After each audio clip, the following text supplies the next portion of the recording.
Comment ils vont? C'est de la folie ce qu'on voit en F1 en ce moment. Les gars, les tests de Bahreïn, c'était pas une session de roulage, c'était la foire aux dingueries. Entre ça et ça, on a vu des trucs lunaires. Et je vais vous dire un truc qui va peut-être vous hyper, c'est Ferrari qui a le plus impressionné dans ce registre-là. Entre leur aileron arrière complètement fou et leur départ canon, j'avoue, il y a de quoi avoir envie d'en savoir plus sur la Scuderia. Je veux pas vous donner trop d'espoir, mais c'est assez ouf ce qu'ils ont proposé. Dans cette vidéo, on revient sur ces essais, on fait le point sur qui est bien, qui est mal, avec en ligne de mire maintenant la première course de la saison. Allez, on en parle. Les gars, la prochaine fois qu'on se voit pour un débrief, c'est pour celui du premier GP de la saison. Alors pour recevoir la notif et ne rien rater de ce qui arrive cette année, abonne-toi, laisse-moi un grand pouce levé. Et surtout, profite de la vidéo.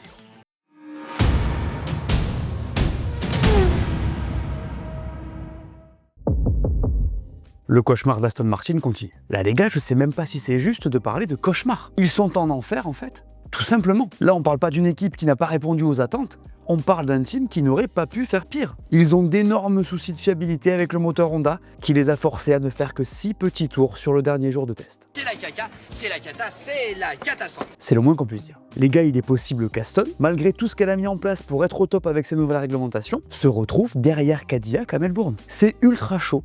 Et la vérité, c'est que tout ça est grandement dû au déboire du moteur Honda. Ils ont de gros problèmes au niveau de la batterie, et ça va si loin qu'ils ont sorti un communiqué de presse pendant les essais. Écoutez ça. Notre dernier roulage d'hier avec Fernando a souffert d'un problème de batterie qui a impacté le programme de nos tests avec Aston Martin Aramco Formula One Team. Depuis lors, nous avons effectué des simulations sur le banc d'essai chez HRC à Sakura. En raison de cela et d'un manque de pièces de l'unité de puissance, nous avons adapté le programme de roulage d'aujourd'hui pour qu'il soit très limité et composé uniquement de relais courts. C'est terriblement chaud. Comme leur moteur d'ailleurs qui a beaucoup de mal à refroidir. Encore une fois, c'est pas drôle. Mais pourquoi est-ce que ce partenariat ressemble autant à ce qui s'est passé avec McLaren en 2017? C'est horrible! En fait, Aston Martin et Honda sont dans une spirale terriblement négative. Depuis Barcelone, il n'y a rien qui va. La voiture a été terminée trop tard et n'a presque pas pu rouler en Espagne. Elle a souffert de soucis de fiabilité qui ont continué. De nouveaux problèmes sont même apparus à Bahreïn, ce qui l'a empêché de rouler. Et on est dans une situation où Honda a un problème. La voiture ne peut pas rouler, donc on ne prend pas de data et donc on accumule du retard. Puis quand c'est réglé, la voiture ressort, a un nouveau problème, et on continue comme ça infiniment. Les gars, pour info, depuis le début des tests, les moteurs Mercedes et Ferrari roulent en moyenne 600 km par jour, Red Bull fait 570, Audi 540, et Aston Martin, moins de 240. Dites-vous bien qu'Aston Martin a dû mettre fin à ces tests parce qu'elle manquait de pièces. Le début de saison, pour eux, il promet d'être vraiment très compliqué, les gars. Alors ils pourront progresser, il n'y a pas de souci. D'ailleurs peut-être que ça sera eux qui vont le plus le faire. Mais ce qui est indéniable, c'est que ça commence plutôt mal dans une F1 où les coûts évidemment sont limités. Là il faut comprendre le moteur, le fiabiliser, l'intégrer et puis bien sûr optimiser le package. Bon courage, ça risque encore d'être une année pas très fun pour Fernando. Et ça, si je l'ai accepté, ça fait encore mal. Voilà. Parlons un peu du midfield et cette fois je vais mettre un peu tout le monde dans le même panier en dehors des top teams. On va se faire ça une équipe après l'autre, quoi. Commençons par Williams qui semble accuser toujours pas mal de retard sur ses rivaux à l'issue de cette 3e séance d'essai. En fait c'est assez fou les gars, mais j'ai envie de vous dire qu'heureusement qu'Aston Martin est là pour Williams. Parce que sans la disaster class des Verts, leur période hivernale elle aurait l'air vraiment problématique. D'ailleurs en vrai si on regarde les attentes qu'il y a sur cette équipe, elle l'est. Cette voiture, elle a tout simplement pas l'air de casser 3 pattes à un canard. Niveau grip, elle est dans les moins bonnes élèves. Les longs runs ne semblent pas hyper inspirants. On est loin de ce qu'on imaginait en 2025. Là, les podiums, a priori, on oublie. Et je vous parle même pas des points qu'on avait largement commencé à s'habituer à voir. D'ailleurs, ils l'ont dit clairement, si on doit résumer leur situation à l'issue de ces tests, on dirait en retrait. Alors, ils ont progressé entre le jour 1 et le jour 6 de ces tests à Bahreïn. Et ils ont raté 3 jours de roulage hyper importants qui vont mettre leur début de saison en péril. Bref, il y a du boulot. Je parlais de Cadillac au moment d'évoquer Williams, et vous savez quoi, on va se concentrer sur eux. Les gars, je vais persister dans ce que je vous disais dans le débrief 1 de Bahreïn. Pour une nouvelle équipe, c'est plutôt pas mal. Alors ils ont un peu moins roulé, 266 tours contre 320 sur la première session, mais le plus important, c'est que c'est fiable. Les vrais temps par rapport à la performance en soi, on les connaît pas. Et si Bottas termine à 3 secondes 3 du meilleur temps, en soi en 2026, c'est même pas la dernière place théorique. C'est intéressant ce qu'on voit de leur part les gars, parce qu'encore une fois, c'est une équipe qui débarque. On les voit rouler de manière relativement constante, en prenant de l'expérience et de la maturité. Alors sur le papier, on les voit évidemment en fond de grille, mais c'est une super pré-saison de leur part quand tu connais leur situation et que tu vois celle de certains autres. Suivez mon regard. Je passe rapidement sur Vekar, dont j'avais pas parlé la semaine dernière et qui est un peu dans le dur niveau perf. J'ai l'impression que ça roule bien en fiabilité, mais qu'en performance, on est un peu garé, quoi. Pour moi, ça jouera peut-être P6, P7, P8. On sera dans ces eaux-là, mais bon. En ce qui concerne Audi, c'est assez intéressant aussi, parce qu'il y a une progression assez positive de leur côté. Beaucoup de roulage sur ces 3 jours, des signes positifs sur le châssis et le moteur. On n'oublie pas qu'Audi, c'est un tout nouveau moteur. Ils se motorisent eux-mêmes. C'est encore tôt évidemment, mais il est clair que la fiabilité est là et que la perf pourrait peut-être ne pas être trop mal. Sur les longs relais, ça a été bien. Bortoleto a dit avoir très peu souffert et avoir résolu tous les problèmes. Lui, il s'est laissé aller à l'optimisme. Mais en vrai, c'est quand même ce qu'on a envie d'entendre. Parlons maintenant de Haas qui a encore une fois réussi cette session de test de pré-saison. Ça fait 3 sur 3 les gars. Le début de saison s'annonce plutôt pas mal. Chez Haas, encore une fois, ça a plutôt très bien roulé. Et ce qui semble être très encourageant les concernant, c'est la performance. En fait, et je vais pas vous mentir, c'est un peu la question qu'on se posait depuis que cette voiture a commencé à rouler, il semblerait qu'ils soient au niveau ou juste devant Alpine en vitesse pure. Chez eux, tout le monde a l'air d'être enthousiaste. C'est assez fou. Ils ont fait plus de 900 km de roulage juste sur le dernier jour. Tout le programme a été bouclé et tout le monde s'accorde à dire qu'ils ont progressé. Tous les changements qu'ils ont apportés sur la voiture ont fonctionné. Ils ont dit être très satisfaits à tous les niveaux. C'est top. Et en vrai, il se pourrait qu'ils soient les meilleurs des autres. Parlons d'Alpine, tiens. En fait, c'est un peu dans la même veine que Haas. Cette équipe reste dans sa tendance sur cette dernière session d'essai. Chez eux, ça a été dense, productif. Et le plus important, ça a été positif. Ils ont beaucoup roulé sans encombre. Pierre Gasly a déclaré qu'il était satisfait de ce qu'ils avaient fait. C'est bien. Et en vrai, on peut clairement dire que la pré-saison, elle est réussie de leur côté. Ils ont bouclé plus de 1000 tours sur cette période, ce qui est solide. Le moteur Mercedes fonctionne très bien, même si je sais que ça vous plaît pas cette histoire. En vrai, vous connaissez mon avis là-dessus, mais là maintenant, ça sert plus à grand chose d'en parler. Je pense qu'on est peut-être sur leur meilleure saison hivernale depuis bien longtemps. Alors vous allez me demander où ils se situent dans la hiérarchie. Dans l'absolu, c'est toujours très compliqué de s'avancer, mais je les mettrais avec Haas, juste derrière les top teams. D'ailleurs, si c'était le cas, ça serait assez ouf, les gars, puisque ça ferait d'eux l'équipe qui aurait le plus progressé sur le passage à cette nouvelle réglementation. Vous pensez qu'ils peuvent le faire? Mercedes cache toujours son jeu, ou pas. Et oui, malgré tout ce qu'on peut dire, et on parle de Ferrari après, promis, la voiture qui semble être la meilleure sur ce début de saison, c'est la Mercedes. La flèche d'argent, c'est toujours le bolide qui a laissé la meilleure impression quand on l'a vu sur la piste à Bahreïn. Elle était solide, affûtée, et dans les virages de Sakir, c'est elle qui semble tout simplement être la plus stable. Dans les virages, ça pivote bien.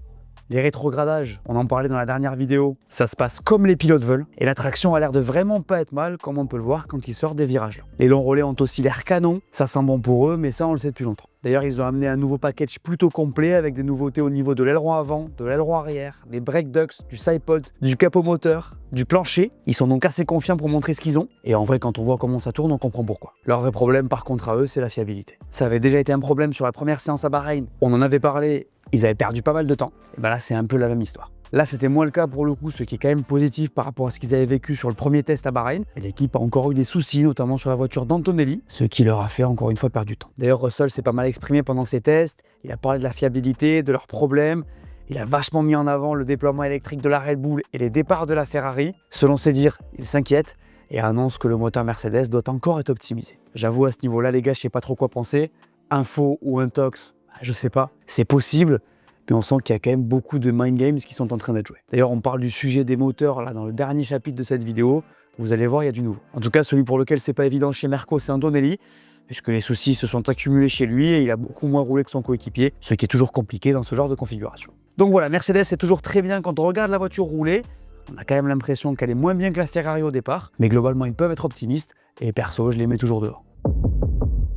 On a une petite inconnue sur McLaren et Red Bull. Et vous savez quoi, on va commencer par les Autrichiens. Bon, ce qui est sûr, c'est qu'on est bien mieux que ce sur quoi on partait à la base en ce qui les concerne. Je vous rappelle que l'an dernier, les infos qu'on avait, c'était qu'on était inquiet pour le châssis et pour le moteur mis en place avec Ford. À ce niveau-là, a priori, on est rassuré. Le kilométrage est bon, le moteur est fiable, c'est tout bon, on est sur une base solide. Je l'ai dit, le moteur, il a impressionné tout le monde de par sa fiabilité et son déploiement électrique. Je vous avais parlé des techniques utilisées par Max pendant les premiers essais. C'est positif pour Red Bull qui a mené à bien son programme. Je vais citer Isaac sur la dernière journée. Nous avons testé beaucoup de réglages et tout allait dans le bon sens.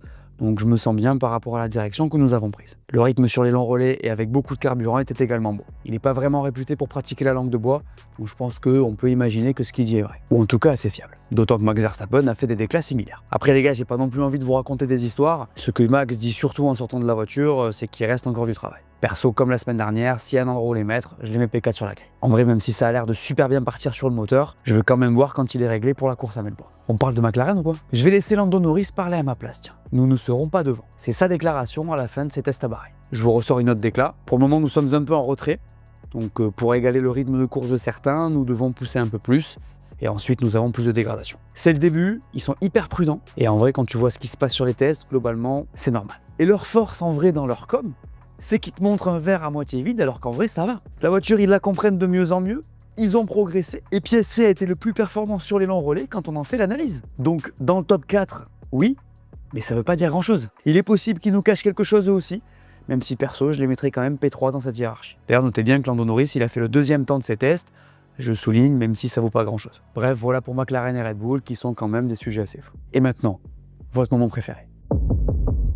Le tube absolu de ces tests de pré-saison, la hype immense, j'ai envie de vous dire, presque l'espoir même, c'est Ferrari. Les gars, ils nous ont absolument régalé sur ces 3 derniers jours avec des innovations incroyables. D'abord, il y a eu ce nouvel aileron situé derrière les échappements de la voiture, comme un mini beam wing qu'on voyait sur les voitures avant, mais assez rudimentaire. Il est pas mal incliné, donc on peut imaginer qu'il a pour but d'optimiser le flux d'air vers l'aileron arrière et ou prolonger le travail du diffuseur pour générer plus d'appui. Ça, c'est le premier truc qui a fait sursauter le paddock. Et la suite est autrement plus spectaculaire. L'aileron arrière de cette Ferrari, les gars, au moment où son aéro active se bouge, il pivote de 225 degrés. Je vous mets l'image pour que vous compreniez.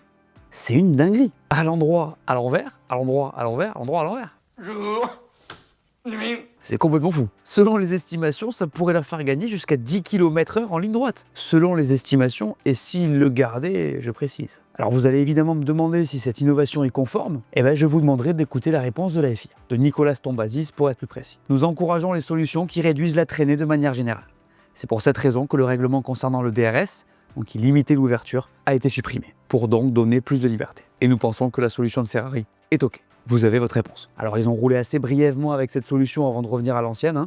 Je suis pas en train de vous dire que c'est une solution qu'ils vont adopter. Ce que je vois par contre, c'est que la Scuderia innove à mort et ça fait plaisir à voir. L'autre point où Ferrari a l'air très affûté, les gars, c'est les départs. Là, il y a un vrai truc parce que vraiment, ils semblent être au-dessus des autres équipes. On l'a vu à plusieurs reprises, l'impulsion des moteurs Ferrari est assez hallucinant quand les feux s'éteignent. Les gars, il y en a un qui a été complètement incroyable, où Lewis est passé de P9 à P1. Franchement, c'est quand même incroyable. D'ailleurs, Russell l'a dit quand il a été interrogé sur sa propre perf.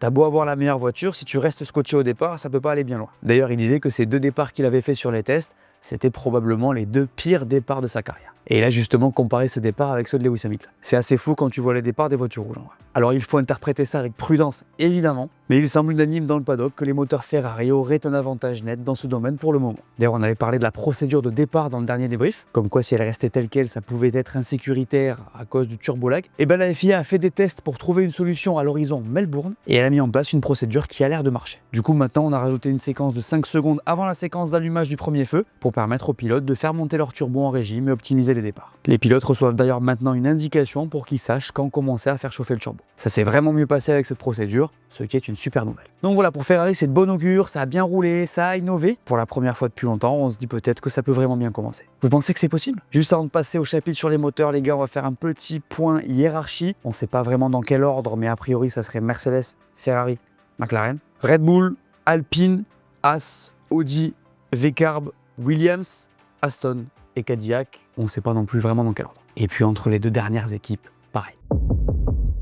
On a du nouveau sur le scandale lié au taux de compression des moteurs, les gars, enfin. Et là, il y a un truc assez fou qui est en train de se passer, je vais vous expliquer. Alors dans un premier temps, on a un souci avec les moteurs, ça vous le savez. Taux de compression, Mercedes, tout ça. Allez voir cette vidéo si vous voulez 100% des infos. Bon, et ben le sujet a été discuté, et la FIA a proposé un vote motoriste ayant lieu prochainement, pour savoir si on mettait en place le contrôle du taux de compression à chaud et à froid, à 130 degrés pour vous donner plus de détails. Vous avez capté que Mercedes arrivait, selon les rumeurs, à améliorer sa performance à chaud alors que la FIA mesurait à froid. Mesure au présent d'ailleurs, à froid. Le vote se ferait dans les prochains jours, mais la nouvelle méthode de contrôle, elle, serait appliquée à partir du 1er août, donc après la Hongrie. Donc on aurait quand même la moitié de la saison avec cette façon de mesurer. Alors vous allez me dire, mais c'est sûr que ça va être voté, puisque les autres motoristes n'arrivent pas à faire ce que Merco fait. Eh ben, pas forcément. En fait, pour que cette règle passe, il faut que 4 motoristes au moins votent pour. Or, ils se sont peut-être rendus compte qu'il y avait un loup dans leur raisonnement. En fait, à la base, les motoristes demandent que la FIA ne teste qu'à chaud pour contrer Mercedes, sauf que comme je vous l'ai dit, la FIA veut tester à chaud et à froid. Le truc, c'est que de ce que je comprends, certains motoristes seraient en mesure d'avoir un taux de compression à 16 pour 1 à chaud